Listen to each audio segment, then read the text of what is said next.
Hello भाई लोग। अभी मैं अपने बेड पे था। बेड पे मतलब ज़मीन पर सोता हूँ, गद्दी पे, वो उस पे था। तो उठ वहाँ से उठ के मैं ये अपनी ये वीडियो बनाने को इन्वेस्टमेंट दे रहा हूँ बड़ा। मेरा मन कर रहा था कि वो एक दिन रहने देते क्या हो रहा है, एक दिन रहने देते क्या हो रहा है। फिर भी मैंने ये एक्सक्यूज़ दे के काम करना शुरू कर दिया है कि एक स्टोरी बता देता हूँ, जाने तो इसकी माँ की।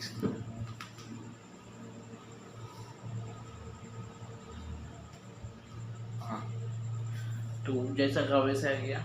एक स्टोरी बताऊंगा आपको, ज़्यादा कुछ नहीं।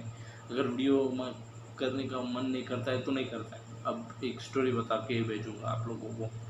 एक स्टोरी, ये स्टोरी बताऊंगा जो एटली जी ने कही है, जो सुनाई थी द कपिल शर्मा शो में।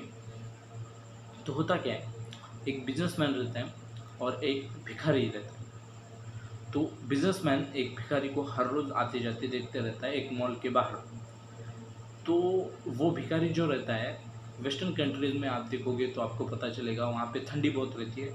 वो भिखारी है ना, 24 घंटे जब भी वो बिजनेसमैन उसको देखता था तब वो क्या है, शॉल ऐसे ओढ़ के बैठा रहता था। तो एक दिन जाकर, जिस दिन उस बिजनेसमैन का कोई स्पेशल इवेंट था, शायद लड़की का बर्थडे वगैरह था, उस दिन उसको उसके उस भिखारी के ऊपर दया आती है।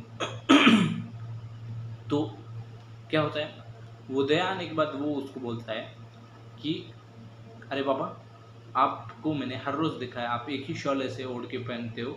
आप क्या करो, ये शॉल निकाल के रख दो। अभी मैं 5 मिनट में गया, इस मॉल से मैं एक स्वेटर ला के दूंगा आप लोगों को, आपको स्वेटर और शॉल पैंट वगैरह सब ला के दूंगा। तो वो निकलता है, और जैसे ही वो बिजनेसमैन मॉल के अंदर एंटर होता है, वो अपना ही सामान लेने लग जाता है और इस बेचारे का सामान रहने देता है। और ये बेचारा बाहर ठंड में कड़कड़ कड़कड़ करते रहता है। और फिर 2 दिन जाके दूसरे दिन की सुबह को उसको क्या, उस बूढ़े की याद आती है, भिखारी की।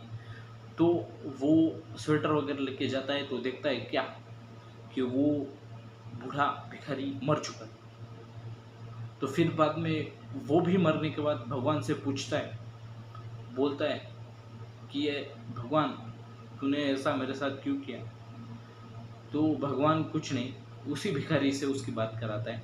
तो भिखारी बोलता है कि मुझे इसकी इस बात का बुरा नहीं लगता कि मुझे उस वक्त इस बात का बुरा नहीं लगा कि मैं एक भिखारी था।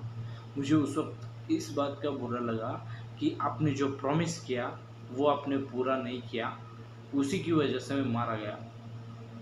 समझ रहे हो आप, वो ऐसा कहना चाह रहा था कि मुझे इस बात का बुरा नहीं लगा कि मैं भिखारी बनकर मरा, मुझे इस बात का बुरा लगा कि एक प्रॉमिस्ड भिखारी होकर मरा मैं, एक प्रॉमिस की वजह से मैं मरा। तो इस कहानी से आप लोगों को क्या सीख मिलती है, आप मुझे बताओ कमेंट करके।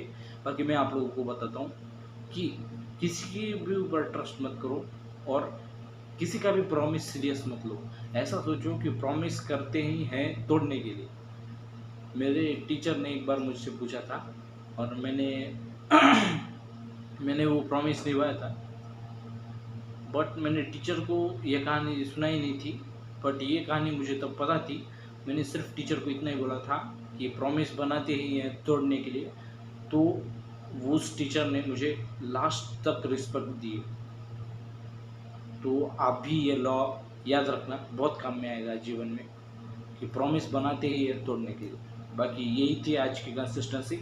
मैं मिलता हूँ आप लोग से नेक्स्ट वीडियो में, तब तक के लिए बाय। आनंद मैक्सिंग आ रहा है जल्दी।